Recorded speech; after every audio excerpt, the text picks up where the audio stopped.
Ganta Srinivasarao ఈయనో senior నేత. ఎక్కడి నుంచి పోటీ చేసినా గెలుస్తూ వచ్చారు. కాపు కోటాలో మంత్రి పదవి వస్తుందని కూడా భావించారు. కానీ చంద్రబాబు మాత్రం గంటాను లైట్ తీసుకున్నారు.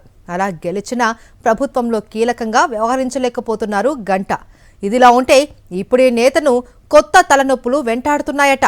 బంధువులను నమ్ముకుంటే వారే రాజకీయంగా అతన్ని కోలుకోలేని దెబ్బ కొడుతూ ఉన్నారని, పరువుకు భంగం కలిగిస్తూ ఉన్నారని స్థానికంగా జోరుగా చర్చ సాగుతోంది. విశాఖలోని భీమిలి ఎమ్మెల్యే గంటా శ్రీనివాసరావు రాజకీయ పరిస్థితి కాస్త తేడా కొడుతోందనే ఊహాగానాలు వినిపిస్తున్నాయి. దీనికి కారణం ఆయన వ్యవహార శైలి కాదు, ఆయన ఏరి కోరి తెచ్చుకున్న బంధువుల వ్యవహార శైలి. వరుసకు అల్లుడైన ఓ వ్యక్తి మాట కాదనలేక ఒక మనిషిని తెచ్చిపెట్టుకుంటే అతడు నియోజకవర్గం మొత్తం దందాలు చేస్తున్నాడట. దీంతో గంటాకు బ్యాడ్ నేమ్ మొదలైందంటున్నారు తెలిసిన వాళ్లు. ఇలా తన ప్రమేయం లేకపోయినా పొలిటికల్ గా కోరి కష్టాలు తెచ్చుకుంటున్నారట గంటా. ఫుల్ రికమెండేషన్తో వచ్చిన ఆ వ్యక్తి నియోజకవర్గంలోని ఆదాయం వచ్చే అన్ని శాఖలను శాసిస్తున్నాడట.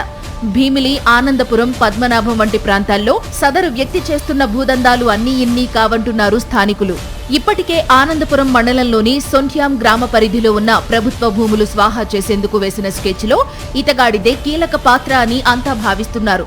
భీమిలి వంటి కీలక ప్రాంతాల్లో రెవెన్యూ సెటిల్మెంట్లు చేసి కోట్లు కొల్లగొడుతున్నాడని నియోజకవర్గంలోని కూటమి నేతలు చెవులు కొరుక్కుంటున్నారు. గంటా రాజకీయంగా చాలా అప్రమత్తంగా ఉన్నప్పటికీ తన అనుచరగణం చేసే అవినీతి అక్రమాలను పసిగట్టడంలో విఫలమయ్యారని లోకల్గా చెప్పుకుంటున్నారు.